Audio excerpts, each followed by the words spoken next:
اعوذ باللہ من الشیطان الرجیم، بسم اللہ الرحمن الرحیم۔ السلام علیکم جی، آج ہم ایک خاص موضوع پہ ڈسکس کرتے ہیں جس کا تعلق والدین سے ہے۔ 15ویں پارے میں اللہ تعالیٰ نے وبالوالدین احسانا، یعنی کہ اپنے والدین کے ساتھ حسن سلوک کرو، اور اسی آیت میں اللہ نے یہ بھی فرمایا ہے کہ جی اگر وہ دونوں یا دونوں میں سے کوئی ایک بڑھاپے پہ پہنچ جاتے ہیں تو ان کے آگے اف تک نہ کرو، یعنی کہ ان کو جھڑکنا نہیں ہے، ان کے آگے کوئی اونچا بولنا نہیں ہے، اپنی جوانی کا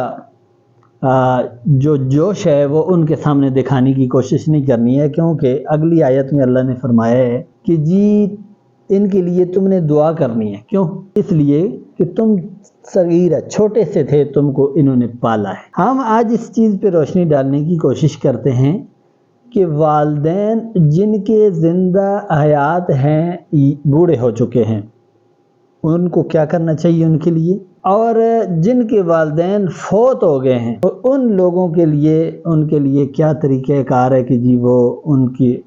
خدمت کر سکیں یا ان کے بارے میں ایصال ثواب کر سکیں۔ اور کوئی لوگ ایسے ہوتے ہیں جو آپ نے دیکھے ہوں گے اکثر کہ جی وہ والدین کے فرما بردار ہوتے ہیں، لیکن فرما بردار ہونے کے باوجود وہ نافرمانوں میں شمار ہوتے ہیں۔ کیوں ہوتے؟ ایک سوال ہے۔ اور بعض لوگ ایسے ہوتے ہیں کہ جو زندگی میں اپنی اکڑ اور انا کی وجہ سے یا اپنے کم علمی اور جہالت کی وجہ سے والدین کے نافرمان ہوتے ہیں، اور وہ ان کے والدین فوت بھی ہو گئے، ان کو ان سے توبہ طائب ہونے کی، ان سے معافی تلافی کی بھی موقع نہیں میسر آ سکا، تو اب ان کے مرنے کے بعد وہ ان کے کیسے فرما بردار ہو سکتے ہیں؟ ایک حدیث شریف میں آتا ہے کہ ایک شخص آئے اور انہوں نے نبی کریم صلی اللہ علیہ وسلم سے دریافت کیا، مفہوم ہے حدیث کا، کہ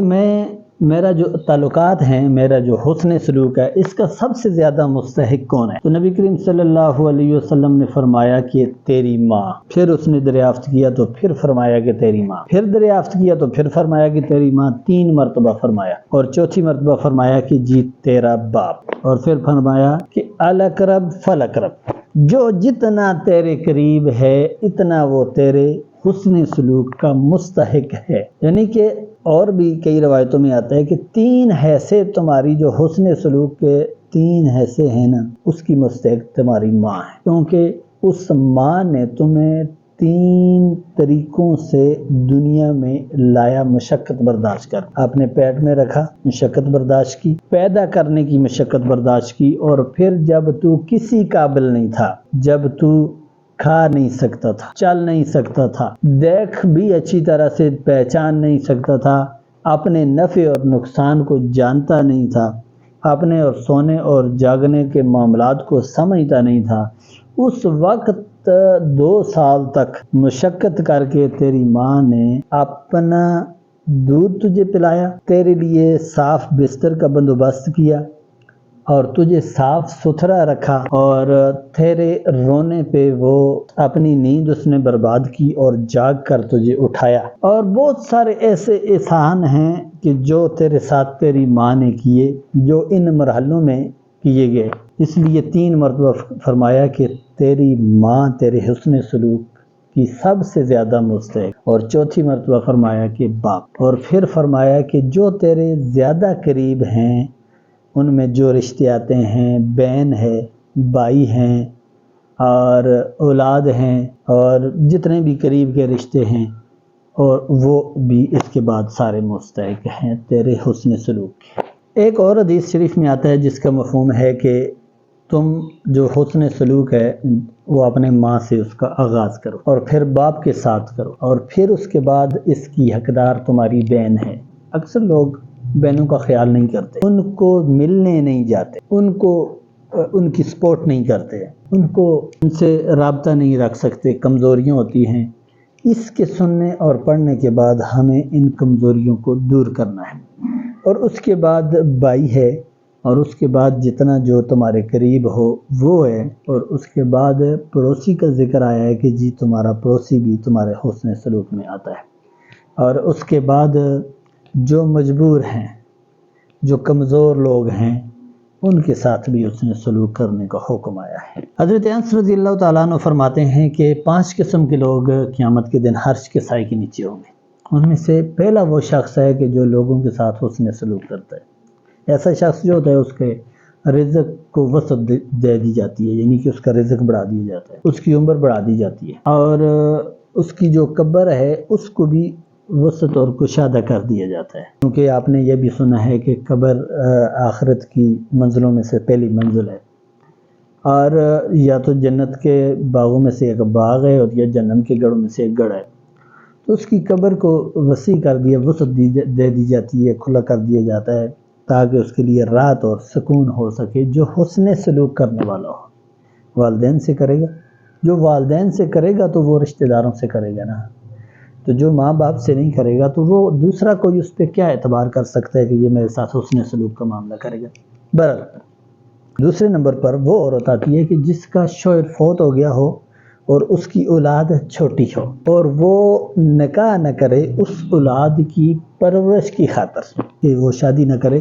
کہ جی ان کی پرورش میں کوئی کمی نہ آ جائے، یا یہ رول نہ جائیں، یا یہ ان کے لیے مسائل نہ پیدا ہوں، اور وہ ان کی پرورش کرے اور ان کو جوان کرے۔ تو آپ نے اپنے معاشرے میں یہ دیکھا ہوگا کہ اکثر جو لوگ فوت ہو جاتے ہیں اور چھوٹے چھوٹے بچے ہوتے ہیں وہ عورتیں شادی نہیں کرتی، کیونکہ بچوں کی خاطر شادی نہیں کرتی، تو ان کے لیے یہ ایک خوشخبری کی بات ہے کہ جی ان کے لیے بہت بڑا اجر ہے، آج کے سائے میں ان کو جگہ دی جائے گی کہ جی انہوں نے اپنے نفس پہ قابو رکھا اور اپنی خواہشات جو ہیں ان پہ قابو رکھا، اور اپنی چھوٹی اولاد کو پالنے بڑا کرنے کے لیے انہوں نے شادی نہیں کی اور ان کی پرورش کی۔ پھر ایسی اولاد جب بڑی ہو جائے تو اس کو یہ سوچنا چاہیے کہ ہماری ماں نے ہمیں پالا، ایک ایک تنکا جوڑ کے، ایک ایک نوالا اپنے منہ سے ہمارے منہ میں ڈالا، ہمارے لیے مشقتیں برداشت کی، تکلیفیں برداشت کی، اور کس طرح سے اس نے ہمیں پالا پوسا بڑا کیا۔ اور اب اگر بیٹا اکڑ کر ماں کے آگے بات کرے یا اس کے ساتھ حسن سلوک میں کمی کرے تو پھر اس کو اپنے انجام کے بارے میں سوچ لینا چاہیے۔ اور تیسرا وہ شخص ہے کہ جو دعوت تیار کرے اور وہ یتیم اور مساکین لوگوں کو دعوت پر بلا کر کھلائے۔ ہم نے دیکھا کہ ہم دعوت تو کرتے ہیں بڑے بڑے لوگوں کی، جن کے پاس چار پیسے ہوں، جن کے پاس مال و متاع ہو، جن کے پاس اچھی گاڑی ہو، لیکن ہمیں اس نبی صلی اللہ علیہ وسلم کی حدیث پہ غور کرنا چاہیے کہ اگر عرش کے سائے میں ہم رہنا چاہتے ہیں، جس دن کوئی سایہ نہ ہوگا اور دنیا تپتی، جس دن زمین پگھل رہی ہوگی، اس گرمی میں، اس تکلیف میں دنیا ہوگی، اور اس دن عرش کا سایہ اس کو نصیب ہوگا کہ جو دعوت تیار کر کے یتیم اور مساکین لوگوں کو کھلائے اور ان کو دعوت پہ بلائے۔ ایک حدیث شریف میں آتا ہے کہ باپ کے ساتھ حسن سلوک کا اعلیٰ درجہ یہ ہے کہ جب وہ فوت ہو جائے تو ان لوگوں کے ساتھ حسن سلوک کرو جن کے ساتھ تمہارا باپ بیٹھتا اٹھتا تھا، تعلقات تھے جن کے ساتھ، اور اچھا ان کے ساتھ اس وقت گزرتا تھا۔ ہم یہاں پہ پہلے ہم ڈسکس کر چکے ہیں کہ جس کے والدین، جو شخص جس کو والدین مل گئے اپنی زندگی میں اور اس نے ان کی خدمت کر لی اور فرمانبرداروں میں اپنا نام لکھوا لی، ان کی خدمت کر لی اور اپنی دنیا اور آخرت دونوں بنا لی، ایک تو وہ شخص ہے، اور اس کے بارے میں بھی آتا ہے کہ یہ نافرمانوں میں شمار ہو سکتا ہے، اس کی وجہ کیا ہے وہ بتاتے ہیں۔ اور دوسرا وہ شخص ہے کہ جس شخص نے والدین کو پایا لیکن ان کی فرمانبرداری نہیں کی، ان کے ساتھ کوئی ضد کر لی، کوئی اپنے کسی وجہ سے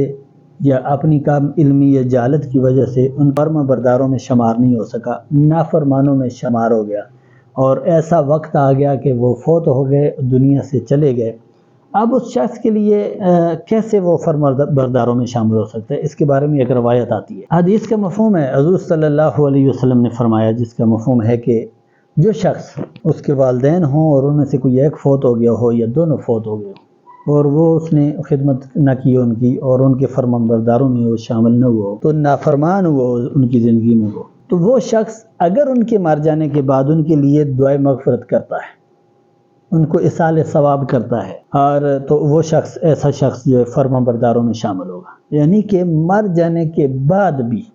اللہ نے اس کے لیے راستہ بند نہیں کیا، والدین کی طرف واپس لوٹنے کا دروازہ رب نے نہیں بند کیا۔ اللہ کے نبی نے کہا کہ وہ اگر ان کے لیے ان کے چلے جانے کے بعد مغفرت کرتا ہے، ان کے لیے ایصال ثواب کرتا ہے اور ان کے لیے مختلف قسم کے اعمال کر کے ان کو ثواب پہنچانے کی کوشش کرتا ہے، ان کے لیے دعائے مغفرت کر کے ان کی بخشش کا ذریعہ بنتا ہے، تو ایسی اولاد دنیا میں بے شک نافرمان تھی، لیکن وہ بعد میں وہ فرمانبرداروں میں شامل کی جائے گی، یعنی کہ اس کی جو نافرمانی کی نوسط تھی، گناہ تھا، وہ دھل جائے گی اور وہ فرمانبرداروں میں شامل ہو جائے گا۔ جو شخص اپنے والدین کے لیے حج کرتا ہے تو وہ حج اس کا بدل ہو سکتا ہے، اور یہ بھی آتا ہے کہ جو شخص اپنے والدین کے لیے حج کرتا ہے، ان کی طرف سے حج کرتا ہے، تو اس کو 2 حج کا ثواب دیا جاتا ہے۔ جو شخص اپنے والدین کی طرف سے کوئی مالی صدقہ کرتا ہے، اس کا ثواب ان کو پہنچا دیا جاتا ہے، اور ان کو آسمانوں میں خوشخبری دی جاتی ہے کہ جی آپ کی اولاد کا جو حج کرنا ہے یا صدقہ کرنا ہے، ان کے لیے، ان کے ایصال ثواب کے لیے یا ان کی بخشش کے لیے، تو یہ باعث برکت ہے۔ اور جو اس کا ثواب ہے، جس شخص نے یہ عمل کیا ہے، اس کے ثواب میں کوئی کمی نہیں کی جاتی، بلکہ اس کو بھی اس کا دورہ ثواب دیا جاتا ہے اور اس کے والدین کو بھی اس کا ثواب دیا جاتا ہے۔ ایک روایت میں آتا ہے کہ جو شخص جمعہ کا دن اپنے والدین کی قبر کی زیارت کرتا ہے اور ان کے لیے دعائے مغفرت کرتا ہے، تو ایسے شخص کو فرمانبرداروں میں شامل کیا جائے۔ ایک روایت میں یہ بھی آتا ہے کہ جو شخص اپنے والدین کے فوت ہو جانے کے بعد ان کی طرف جو قرض باقی ہے وہ ادا کرتا ہے، ان کے لیے دعائے مغفرت کرتا ہے، اور ان کے جملہ اعمال یا دنیا سے تعلق رکھنے والے جتنے لوگ ہیں ان کے ساتھ حسن سلوک کرتا ہے، تو ایسا شخص فرمانبرداروں میں شمار ہوگا۔ اور یہاں پہ یہ بھی بتایا گیا ہے کہ جو شخص دنیا میں فرمانبردار تھا، والدین کو پیسہ دیتا تھا، ان کے کھانے پینے کا پہننے کا خیال رکھتا تھا، ان کی ہر بات پہ ایگری کرتا تھا اور ان کی ساری باتیں مانتا تھا، اس سے والدین بھی خوش تھے اور وہ بھی والدین سے خوش تھا، فرمانبردار تھا، لیکن اگر وہ ان کے فوت ہو جانے کے بعد وہ ان کے لیے دعائے مغفرت نہیں کرتا، ان کے لیے ایصال ثواب نہیں کرتا، ان کے لیے ایسے اعمال نہیں کرتا کہ جن کے ذریعے سے ان کو قبر میں راحت ملے اور آخرت میں بخشش کا ذریعہ بنے، اور گمراہیوں میں پڑا رہتا ہے، تو ایسا شخص دنیا میں فرمانبردار ہونے کے باوجود نافرمانوں میں لکھا جاتا ہے۔ ہم سب کو چاہیے کہ ہم جن کے والدین ہیں وہ ان کی فرمانبرداری کر کے جنت کما لیں، اور جن کے والدین نہیں ہیں، فوت ہو گئے ہیں، وہ ان کے لیے ان کی قبر پہ جا کر ان کے لیے دعائے مغفرت کریں، ہر جمعے کی ان کی قبر کی زیارت کریں جو قریب ہیں، جو مشقت میں ہیں، کسی تکلیف میں، کسی کام اور نوکری کے سلسلے میں دور ہیں، جا نہیں سکتے، تو اللہ ان کا پڑھا گیا ایصال ثواب کے لیے کلام اور ان کے لیے کی گئی دعائے مغفرت اللہ پہنچاتے ہیں، اور اللہ کا وعدہ ہے کہ تم دعائے مغفرت ان کے لیے کرو، ان کے لیے دعائیں مانگو تو میں تمہیں ان کے فرمانبرداروں میں شامل کروں گا۔ تو ان لوگوں کو چاہیے ہمارے سمیت کہ جی اپنے والدین کے لیے ڈیلی، روزانہ کی بیس، روزانہ ہر ٹائم، ہر نماز کے ساتھ صبح و شام اپنے والدین کے لیے دعائے مغفرت کرنی چاہیے۔ آپ سفر میں نکلتے ہیں، کہیں جاتے ہیں، تو کچھ پڑھ کے اپنے والدین کو ایصال ثواب کریں، کہیں پہ کھڑے ہیں تو اپنے والدین کے لیے دعائے مغفرت کریں، نماز سے فارغ ہوئے ہیں، رب اجعلنی مقیم الصلاۃ ومن ذریتی ربنا وتقبل دعا ربنا اغفر لی ولوالدی وللمؤمنین یوم یقوم الحساب پڑھیں، اور اس طرح دعائیں کر کے جو اپنے الفاظ میں بھی آپ مانگ سکتے ہیں، اپنے والدین کے لیے دعائے مغفرت کریں۔ اللہ سے دعا ہے کہ اللہ تعالی ہمیں اپنے والدین کا فرمانبردار بنائے، چاہے وہ زندہ ہیں جس کے فوت ہو گئے ہیں، ان کے لیے دعائے مغفرت کر کے فرمانبردار بننے کا دروازہ کھلا ہے، اور اس کے ذریعے سے اللہ ہمیں فرمانبردار بننے کی توفیق نصیب فرمائے۔ میرے یوٹیوب چینل کو سبسکرائب کر دیں، پیاری سی ویڈیو ہوتی ہے، اس کو شیئر کر دیں اور اپنے دوستوں تک پہنچا دیں۔